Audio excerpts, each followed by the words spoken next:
અમદાવાદમાં કોંગ્રેસ નેતા ભરતસિંહ સોલંકીએ નિવેદન આપ્યું છે કે રાજકારણમાં માત્ર બુદ્ધિથી આગળ વધી શકાય નહીં। 15 વર્ષ કોંગ્રેસને ઊંચી નહીં આવવા દઉં તેવું પીએમ બોલ્યા હતા। પીએમ મોદી જે બોલ્યા હતા તે કરી પણ બતાવ્યું છે। એસઆઈઆરની કામગીરી મુદ્દે પણ ભરતસિંહ સોલંકીએ નિવેદન આપ્યું છે। લઘુમતી સિવાયના વિસ્તારોમાં કામગીરી બરોબર પૂરી થઈ નથી।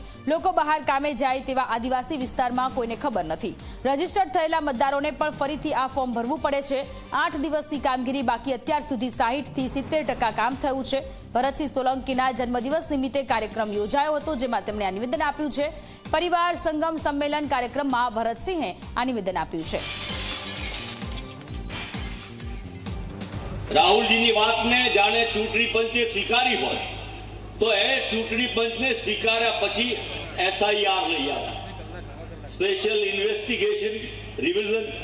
તો આપણને એમ થાય કે હવે આપણને છૂટ મળી, હવે તો આપણા મતદાર યાદીઓમાં ગોટાળા નહીં થાય અને પ્રામાણિકપણે ચૂંટણી છે। પણ આ જે અંગ્રેજોની જેમ ઊભી કરી એને બહુ સારી રીતે સમજવાની જરૂર છે। હવે તો 4મી તારીખને બહુ થોડા દિવસ રહી ગયા, 24મી તારીખ છે, 4 ને 4 8 દિવસ થયા।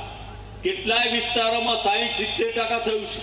લઘુમતી વિસ્તાર સિવાય મોટા ભાગના વિસ્તારોમાં નોંધણીઓ બરાબર પૂરી થઈ નથી। હું વિધાનસભામાં હતો અને અમરસિંહભાઈ નેતા હતા, હું ડેપ્યુટી લીડર હતો। આ આજના વડાપ્રધાન જગદીશભાઈ ભાષણ ઉભા કરીને કહેતા હતા, હું કોંગ્રેસને મારે જ્યાં લઈ જવું છે ત્યાં લઈ જવું છું। બધી વાત બરોબર। આ વાત એટલા સ્ટ્રેટેજી કહું છું કે રાજકારણ બુદ્ધિનો વિષય છે, ગણિતનો વિષય છે, ગમાણનો વિષય નથી, તાકાત ને શક્તિનો વિષય છે। અને એમણે એમ કીધું હવે 15 વર્ષ સુધી તમારી કોંગ્રેસને નહીં આવવા દો। વાત તો સાચી પડી।